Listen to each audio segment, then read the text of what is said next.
Good afternoon, everyone, and thank you for joining us for the 2021 DoubleLine Virtual Client Conference. My name is Fred Schachinger, and I head our institutional client team here at DoubleLine. Today's presentation will be Overexposed to Credit in LDI. I'll be joined in a moment by our portfolio manager, Vitaliy Liberman, who will walk you through this presentation, and then at the tail end, we will address the questions that are submitted by the audience throughout. I would ask you that as Vitaliy is going through the presentation, please submit your questions in the lower left-hand corner of your box. You'll see in the lower left-hand corner of your screen, you'll see a field that says enter your questions here. We will queue those and then address them at the tail end of the presentation. So with that, I'll queue up Vitaliy. Vitaliy Liberman is a portfolio manager here at DoubleLine. He is a partner. Started with Jeffrey Gunlock at the inception of this firm and also worked with him, like many of our colleagues, for several years at the prior firm. He has 20 years of experience, largely in the mortgage market, and presently heads our agency mortgage efforts here at DoubleLine. With that, I will turn it over to Vitaliy, and I will see you at the end of the presentation. Thank you. Thank you, Fred. Good afternoon, everyone, and thank you for joining us for this discussion. I'd like to start this discussion by kind of reviewing what has happened over the last, let's just say, 20 years. We could talk about the long duration investing in the context of, let's just say, 40 years, when people talked a lot about how rates went down from, so double digits to basically zero. But I want to talk a little bit about more relevant period of time, which I think is, let's just say, last 20 years. And in order to do that, I'm going to start by comparing performance of, in this instance, S&P 500 to, let's just say, Treasury benchmark or Treasuries. In this instance, that would be the strips. And what's interesting about that is that, as you can tell, the Treasury was the asset class to beat. And it's actually quite surprising that strips have outperformed S&P 500 in this instance, particularly given the recency bias that we would have, whereby essentially equity markets keep on making new highs.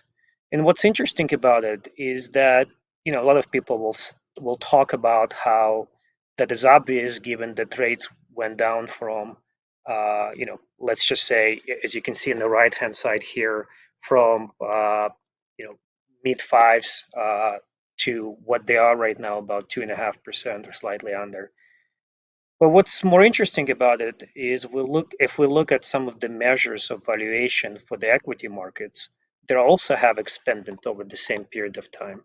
Particularly if we look at the CAPE measure that is commonly used and adjusts for various cycle or makes kind of cycle adjustments and smooths out the price to earnings ratio over the relevant period of time, in this instance 10 years. Actually, equities are quite expensive on a relative basis and have certainly increased in terms of certainly the valuation measures are elevated as well. So not only Treasury yields have gone down, but the equity valuation measures have come down. And at the same time, Treasuries have actually done better than equities in the same period of time, which is very surprising. Another thing to note is that actually, given the elevated measures of valuations at the beginning of period, and believe it or not, the 30 plus kind of CAPE ratio is an elevated measure. The prospective returns on equities for the next 10 years were basically flat, right? And really most of the return came during the last 10 years and perhaps have to do a lot with some of the programs that were enacted by Fed post GFC. So again, despite everything, despite all the conversations about how great equities are, long duration treasuries, or strips in this instance, have done better. Well, let's take a look at the state of the yields or return potential that is available across developed world. And what's interesting about it, despite everything else, US rates, and in this instance, we're looking at 10-year yields, are actually some of the highest, in the developed world. And it's actually second highest. And perhaps after today's move, it's going to be the highest. So on a relative basis, when you look at the yields available to investors in the various parts of the world, US yields are still quite attractive on a relative basis or from that standpoint. If we've done a similar chart for, let's just say, CAPE PE ratios, US actually would have been the most expensive. So when we look at the initial condition, obviously as investors, it's good to understand what has happened in the past, but it's more important to understand what the prospective returns might be. And what's clear to us that both equities and fixed income, from the standpoint of yields, perhaps are not the cheapest they've ever been, and I'd probably say they're quite expensive. But on a relative basis, when you look at the US fixed income, and in this instance, yields that are available in the 10-year treasuries, and compare the valuation measures that exist in the equity market, it's actually, one can make a case that there is still value left in the treasury markets, certainly versus the alternatives. Whereas, if we look at the equity markets, one has to make a case for why that would be very attractive. Next, I want to talk a little bit about the corporate debt, and particularly, as I started the conversation with in comparing return of equities to that of the long treasuries. It's very important to understand that the return that one would expect from the corporate sector, and in this instance, the corporate bond sector, would be correlated to the performance of the equity sectors as well. And what's interesting from the historical standpoint, what we tend to see is you always see a debt buildup prior to the recession cycle. And certainly it's been the case, in 1980s, it's been the case in 2000s, it's been the case prior to GFC. And also it was the case prior to this recent episode. And what's interesting about it, actually corporate issuance has gone to all-time highs. And although the absolute level of corporate debt to GDP has come down a bit versus the absolute highs, it's still elevated on the historical basis. Now, obviously, given that we have an elevated issuance of debt, we have to compare the compensation that you get vis-a-vis the spreads or the available spreads in the corporate sector. And in this instance, we're looking at the IG corporate spreads. And historically, when you had such a buildup in debt, typically you would see a compensation in terms of the spreads that's actually elevated, right? Spreads tend to be elevated during those periods of time. And that was the case in 2020. But if you look at the spreads today, despite some of the highest levels of debt issuance in corporate sector or total outstanding debt in corporate sector, the spreads are pretty much at all-time lows. So essentially what you see is an elevated outstanding balance of corporate debt against some of the lowest or tightest spreads that we've experienced, certainly in the last 20 years. So the compensation for the risk that you're taking in the corporate sector is skewed to the not very much, or skewed to the richer side of the things versus the cheaper side of the things that you would expect given the types of issuance that you have in the marketplace. So that is something that investors have to pay attention to. And when one assesses the risks that exist in the marketplace, particularly in the corporate sector, one has to be aware of that despite the elevated issuance, the compensation is not significant in that space. Now at DoubleLine, we have used long duration mortgages in space of long duration corporates for more, at this point, for close to 30 years. And one of the reasons why we find long duration mortgages to be attractive is that they offer characteristics that are similar in that to the corporate bonds, where you essentially have duration and you have spread. But at the same time, the performance in the periods of dislocations is quite different. As you can see, in 2008 and in periods such as 2020, long duration mortgages have done significantly better than their corporate counterparts.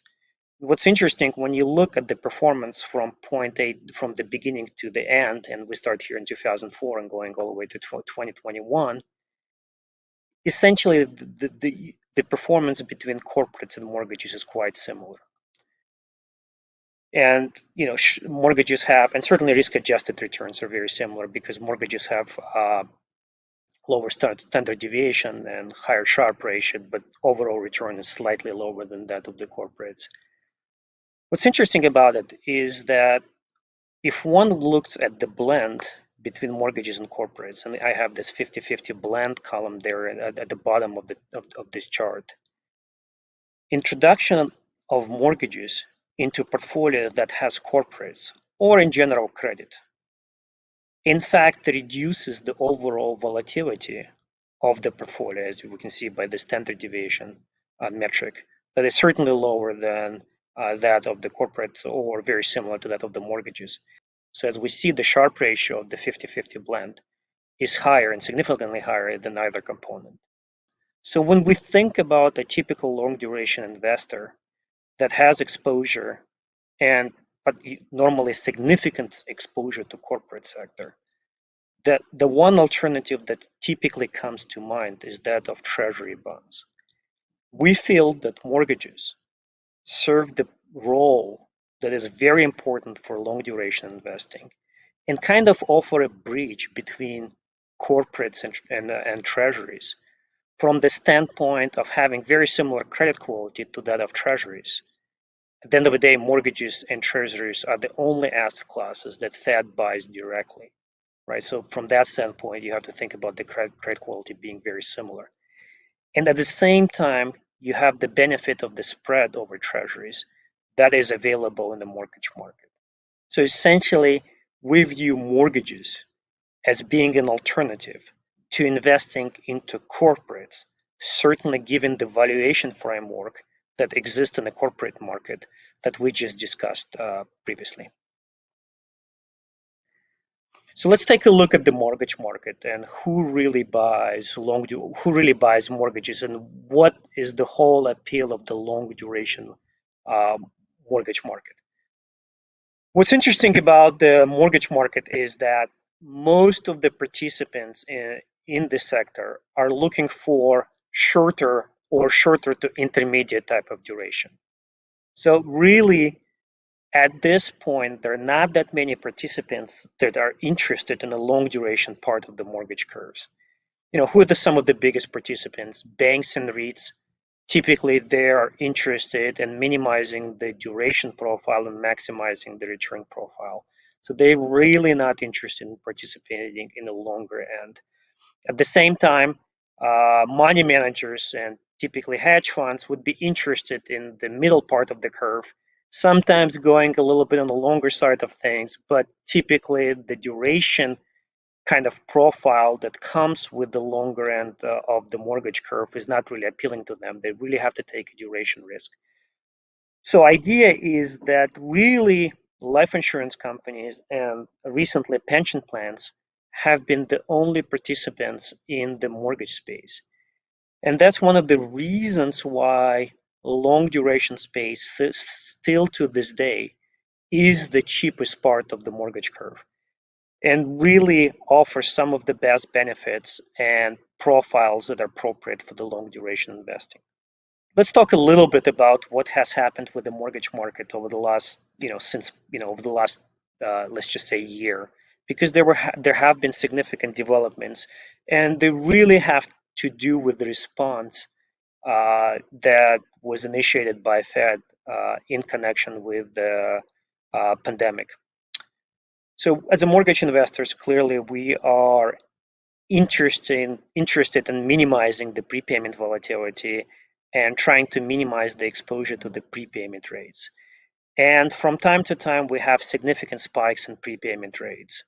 So as we can see in the chart here, 2003 was a period where we had a significant refinancing wave, and the prepayments and roughly prepayments were coming in at about 60 CPR, or 60% of the market on an annualized basis was refinancing at this point in time.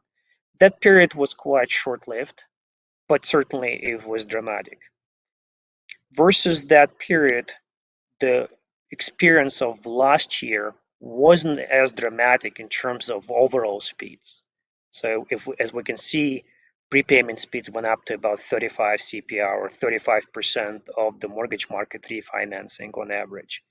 But the duration and the length of this period certainly dwarfed the 2003 experience. And from that standpoint, I think actually is one of the most dramatic periods that we have experienced in the mortgage market. So when we compare mortgages, let's just say, to the corporate market, the corporate market has faced the solvency and liquidity issue, but that kind of event was backstopped by Fed and delayed perhaps until a later point in time. So the solvency and liquidity issue was postponed for whatever period of time might be appropriate. And really, corporate market didn't face the issue that would have been the most negative from the return standpoint. So if you look at the corporate spreads from the beginning to the end period, they basically were unchanged. I think there were a few basis points tighter. However, at the same time, when we look at the mortgage market, the biggest exposure that you have in the mortgage market, as I've suggested, is that of prepayments.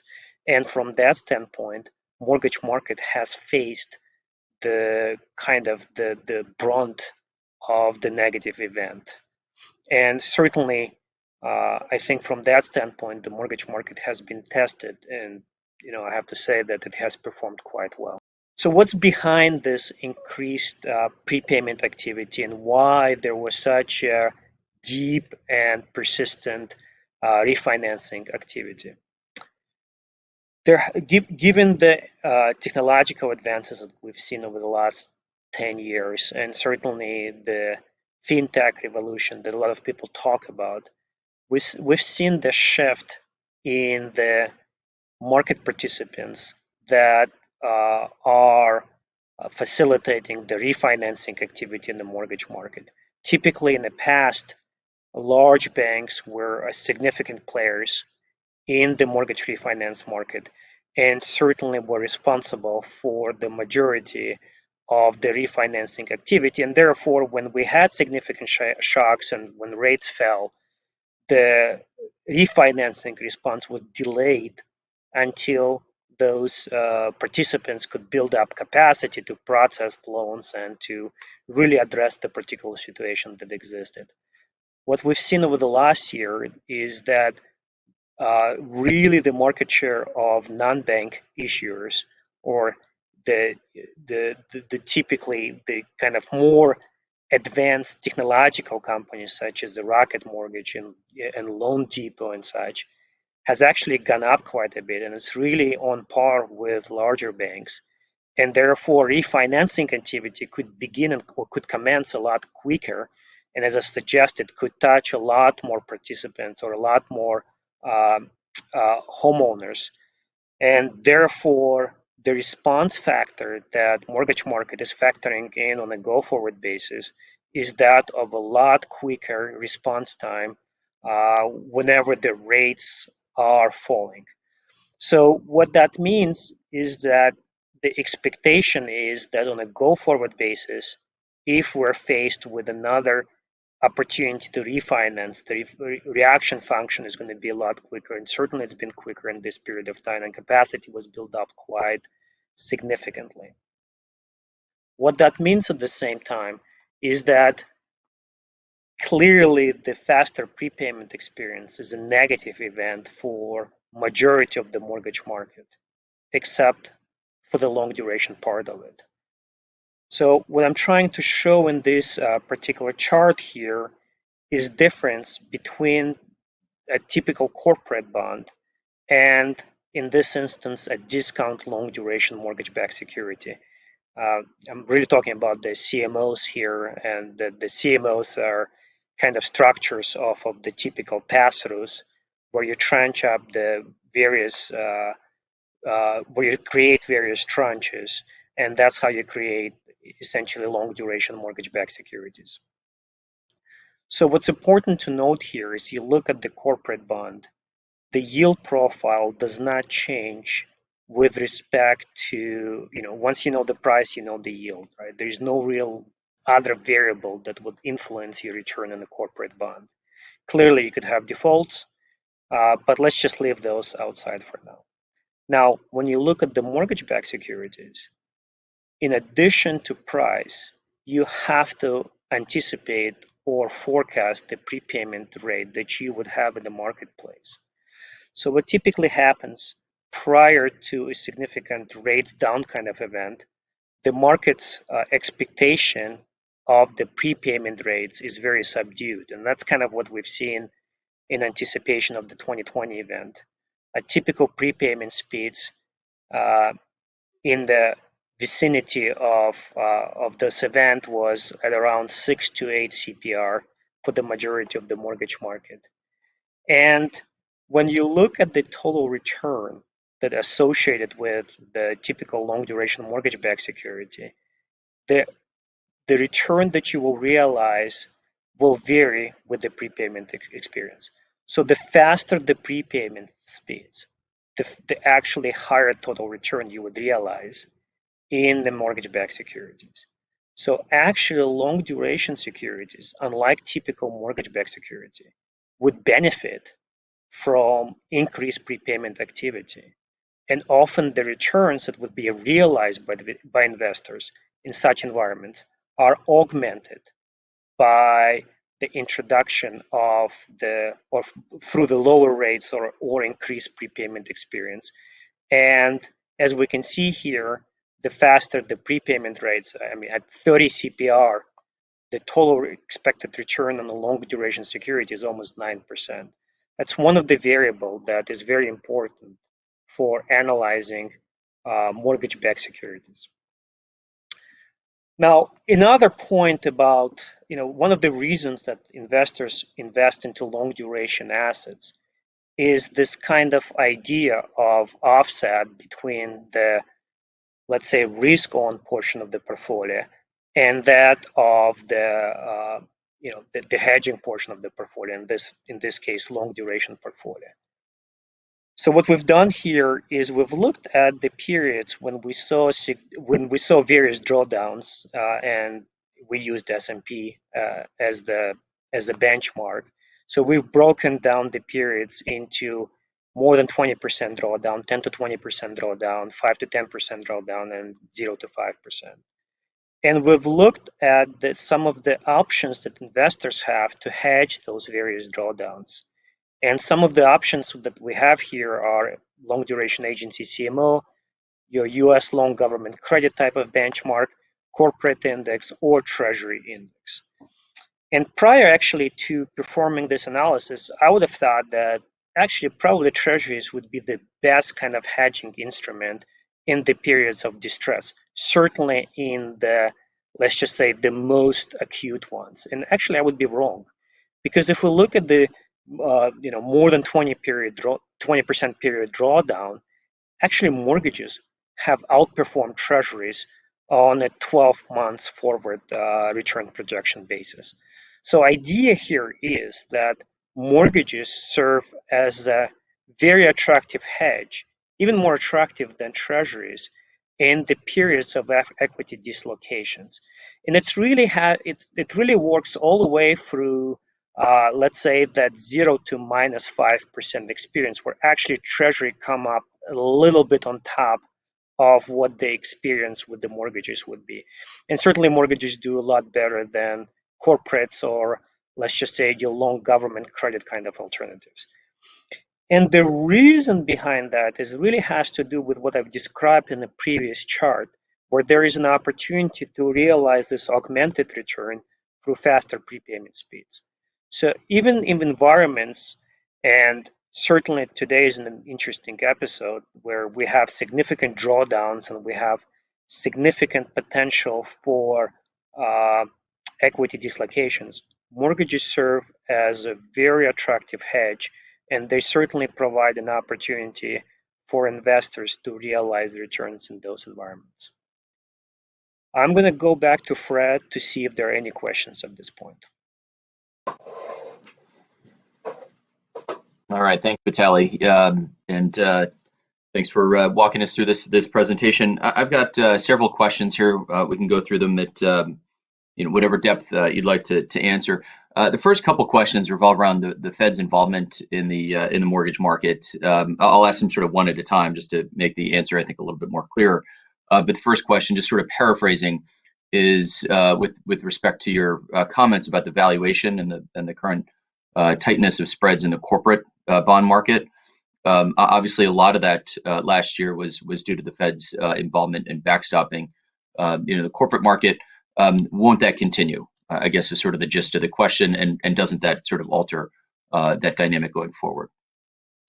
Yes, absolutely. So my view right now is that Fed will probably announce tapering of, so right now currently Fed is buying $40 billion a month in mortgages and $80 billion a month in treasuries.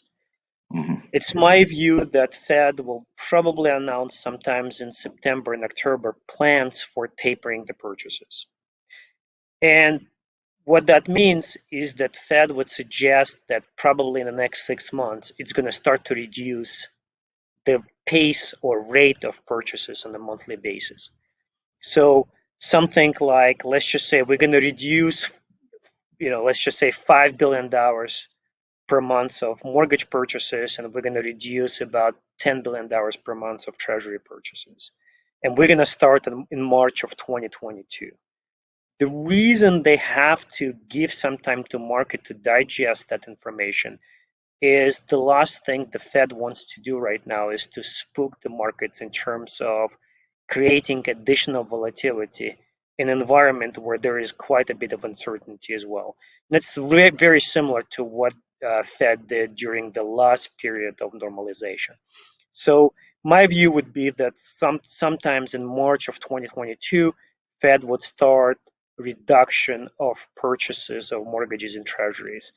And that would mean that for the next 8 months, Fed would taper off its purchases of treasuries and mortgages, and therefore complete its QE activity by the end of 2022. Okay. Subsequent to that, sorry, go ahead. No, go ahead. Keep going. Subsequent to that, Fed would announce a potential rate hike schedule, which I think would probably commence sometimes in the middle of 2023. The market prices right now, March of 2023, let's just say that that's a baseline kind of expectation. I think we're probably going to see a little bit further or delayed schedule, so maybe summer of 2023. But that's right now the base case expectation. Yeah. In terms and of... Oh, sorry. No, go ahead. I was just going to sort of redirect on the aspect of corporate bond valuations. I guess when you look at spreads today, they're very tight. And just getting at this one participant's question, they're very tight. Wouldn't they be expected to stay tight? Given the Fed's backstopping of that, independent of what they're doing in the mortgage market. Yeah, that's clearly one of the possibilities. But I think the reason that spreads are as tight as they are right now has to do with Fed's participation in the marketplace, and certainly, let's just say, implicit backing of corporate bonds today, right? And obviously explicit backing of the mortgage-backed securities. So clearly, Fed is backing away from purchasing mortgage-backed securities and or treasuries. the message would be we obviously are going to back away from the corporate market as well because there's no need for additional support. So that would be the environment where corporate spreads could widen, certainly because of removal of let's just say implicit backing by the Fed. Okay. So Thank you. my view would be that in that environment, both corporate spreads and mortgage spreads will widen, but certainly in my view, corporate spreads will widen more because of inherent larger volatility exhibited by corporate spreads, at least in the historical precedent. Okay, thank you.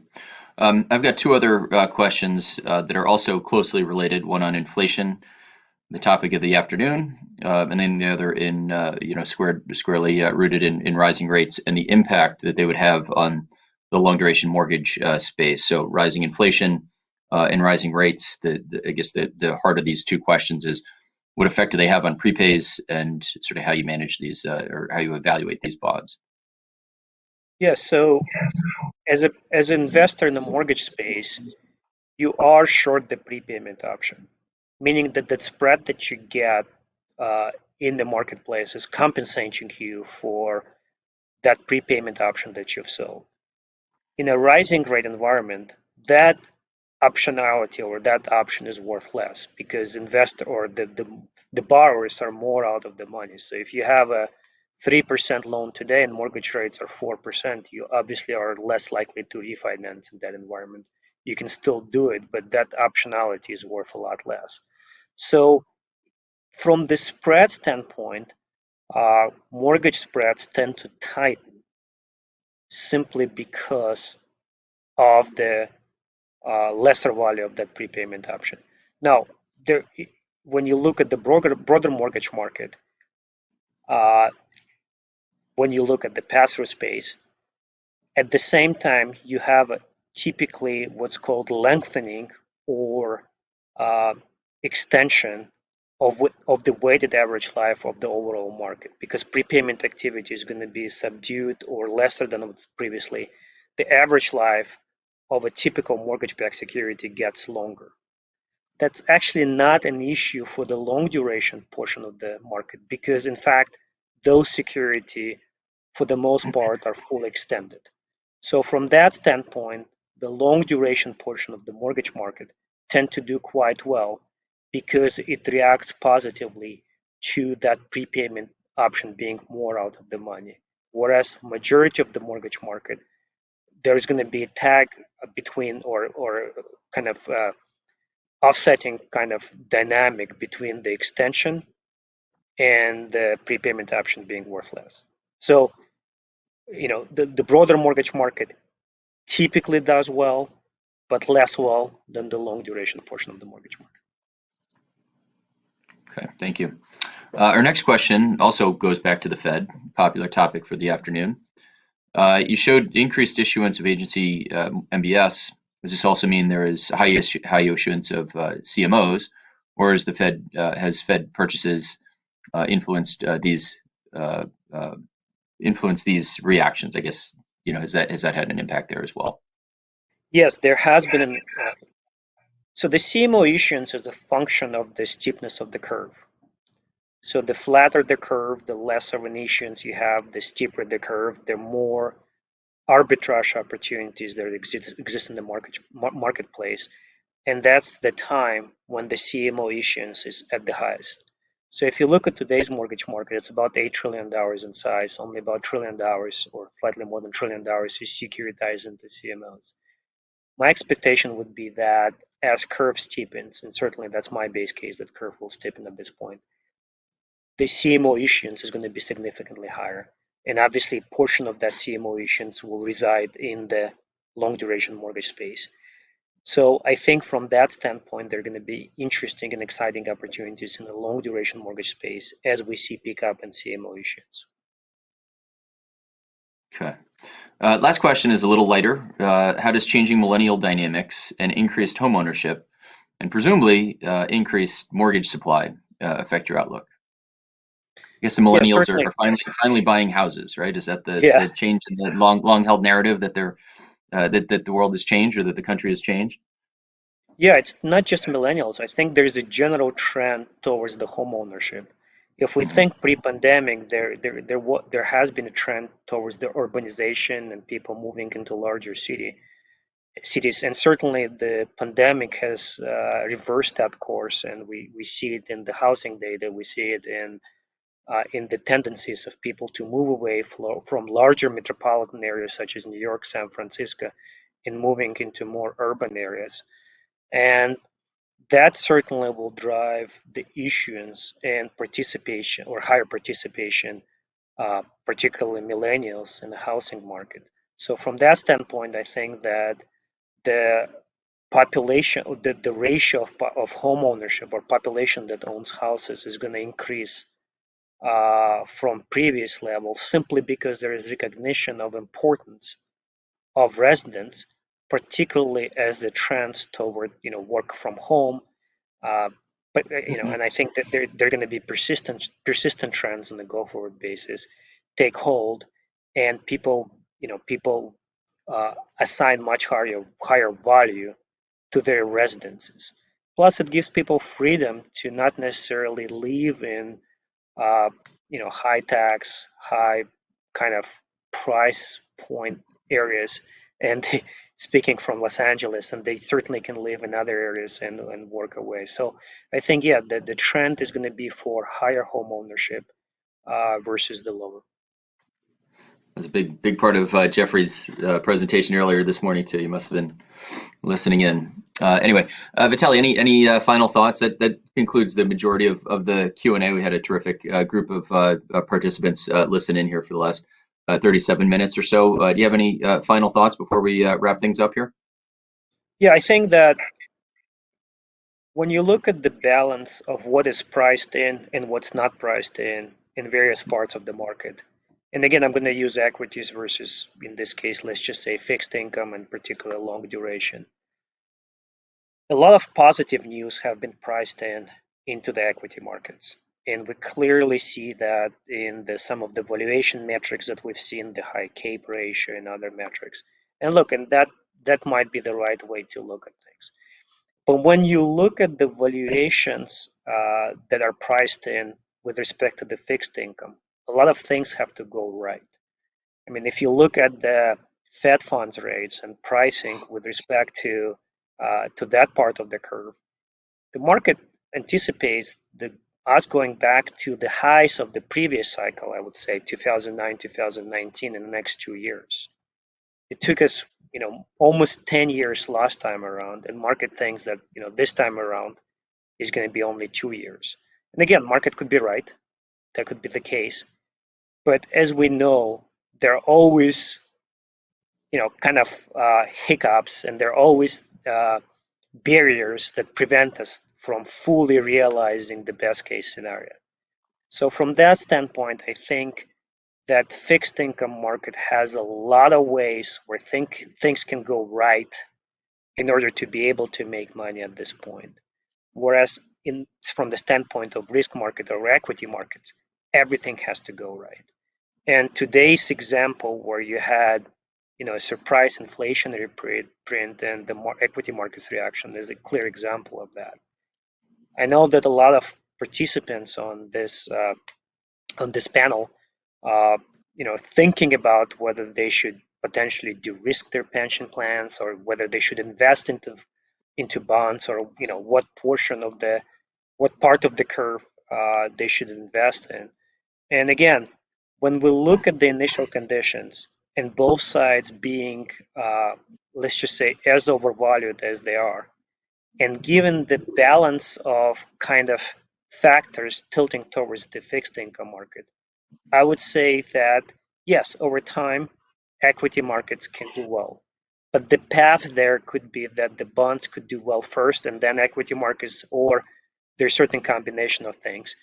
And from that standpoint, I think that investors should have exposure to the longer end of the market.